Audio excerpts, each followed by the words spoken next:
Bom dia, turma. Hoje nós vamos falar sobre o metabolismo da bilirrubina. Bom, antes de mais nada, o que é a bilirrubina? Bilirrubina é um produto derivado do metabolismo de uma proteína de um grupo, quer dizer, prostético, tá? O grupamento M. E o que é o grupamento M? É uma porção, uma fração não proteica associada a uma proteína. No caso, aqui a hemoglobina. A globina é a parte proteica, M é o grupamento M, tá bom? E nós sabemos que esse composto é transportado pelas hemácias, tá bom? Bom, as hemácias, depois de 90 a 120 dias, elas ficam senescentes, velhas, e vão ser, através do sistema retículo endotelial, fagocitadas. E qual órgão é responsável por essa reciclagem de células velhas? Geralmente, o baço. Lá no baço, você vai ter monócitos, macrófagos, que vão fagocitar a hemoglobina. A hemoglobina, uma vez fagocitada, vai liberar quem? O grupamento M, que por sua vez vai ficar suscetível a uma enzima chamada hemioxidase. A hemioxidase, por sua vez, vai pegar o grupo M e transformar em biliverdina. Não só biliverdina, mas ferro e monóxido de carbono também. A biliverdina, por sua vez, vai ser convertida através da enzima bilirrubina redutase. Biliverdina redutase, quer dizer, a biliverdina redutase vai pegar a biliverdina e transformar em bilirrubina indireta, tá bom? Que é insolúvel. O que é a bilirrubina indireta? É esse composto que é insolúvel no plasma sanguíneo. Sendo insolúvel no plasma sanguíneo, também chamada de bilirrubina não conjugada, ela vai precisar de uma proteína plasmática para ir até o seu órgão-alvo. Quem é a proteína plasmática? A albumina. Quem é o órgão-alvo? O fígado. Chegando na membrana dos hepatócitos, que são as células do fígado, ela vai adentrar, vai se desvencilhar da albumina e vai adentrar no interior dos hepatócitos através de um complexo proteico chamado ligandina Y e Z. E aí, lá dentro do hepatócito, o que vai acontecer? Ela vai sofrer uma reação de conjugação. Mas o que é uma reação de conjugação? É eu pegar um composto insolúvel e transformar ele num composto solúvel. Então, ela é não conjugada passa a ser conjugada. Ela é indireta, passa a ser direta. Aqui ela é indireta porque ela precisa de uma proteína para ser transportada. Aqui ela vai ser direta porque ela não vai mais precisar. Então, no fígado, essa bilirrubina indireta vai ser conjugada ao ácido glicurônico através dessa enzima aqui, enzima UDP glucuronil transferase, tá bom? Virando bilirrubina direta. E aqui só um comentário clínico.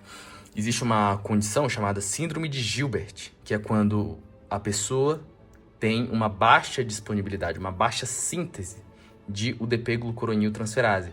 Então, ela tende a ter uma icterícia. O que é icterícia? A pessoa fica amarelada por um excesso de bilirrubina sérica. Então, como você tem pouca conjugação, a pessoa tende a ter esse excesso de bilirrubina, uma vez que ela não consegue ser excretada. Eu já vou entrar nessa parte agora. Então, tende a se acumular e a pessoa tende a ter uma leve icterícia crônica, muitas vezes, tá bom? Então, bilirrubina direta. Solúvel. Agora que a bilirrubina direta, né, ela é solúvel, ela está pronta para ser excretada, ela vai se juntar à bile. A bile, através do ducto colédoco, vai se juntar ao intestino. No intestino, ela vai sofrer ação de bactérias, de enzimas bacterianas chamadas glucoronidases bacterianas, que vão formar esse composto, o urobilinogênio. E agora o urobilinogênio, ele tem dois caminhos para ser excretado. Ambos acontecem, só que o mais proeminente é esse aqui, o das fezes em detrimento da urina.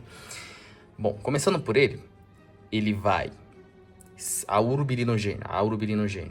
urobilinogênio vai ser convertido em estercobilinogênio, oxidado em estercobilina e sair pelas fezes. O que é estercobilina? É o pigmento que dá coloração às fezes. Tá? É isso que deixa as fezes com aquele aspecto um pouco mais escurecido, amarronzado. E aí, mais um comentário clínico. Aqui, o que é, por exemplo, a acolia fecal. São quando as fezes ficam mais esbranquiçadas. Por quê? Porque não tem a estercobilina. Então, fezes esbranquiçadas, acolia fecal, esse achado clínico indica problema no metabolismo hepático, no metabolismo da bilirrubina. E o outro meio é sair pela urina. O urobilinogênio pode ser convertido em urobilina e sair pela urina. E, bom, mais alguns comentários clínicos sobre o que é icterícia, né? Eu já comentei que é o excesso de bilirrubina no sangue. Então, por exemplo, uma das principais causas é a coledocoletise. Você tem um cálculo aqui que obstrui essa passagem da bile para o intestino. Então, você vai ter um problema nessa excreção. Então, tende a se acumular a bilirrubina e a pessoa fica amarela por esse excesso de bilirrubina. Um quadro muito importante neonatal se chama kernicterus. O que é kernicterus? É muito comum as crianças terem icterícia. Por quê? Porque elas têm uma grande produção de hemácias e elas também têm uma baixa disponibilidade de albumina. Então isso tende a se acumular no sangue, tende a ter esse metabolismo todo da bilirrubina tende a não ser tão eficaz quanto no adulto. Só que no caso das crianças, muitas vezes não tem grandes repercussões clínicas, mas tem uma condição muito grave chamada kernicterus, que é uma forma grave de icterícia neonatal. É uma neuropatia, que é o seguinte: somado o fato de as crianças não terem uma barreira hematocefálica totalmente acurada, totalmente desenvolvida, mais o fato de ter uma grande produção de hemácias e, por consequência, uma grande produção de bilirrubina, uma vez que a bilirrubina vem das hemácias, e uma baixa disponibilidade plasmática de albumina, o que acontece? Essa bilirrubina tem a possibilidade de atravessar a barreira hematocefálica e chegar aonde? Chegar no sistema nervoso central, mais especificamente ao encéfalo, mais precisamente ao cérebro. E tende a se alojar numa região cerebral chamada núcleus da base, que é responsável pela movimentação. E aí é muito grave, pode gerar comorbidades, sequelas para sempre e até mesmo óbito, tá bom? Bom, essa foi a aula de hoje e é isso.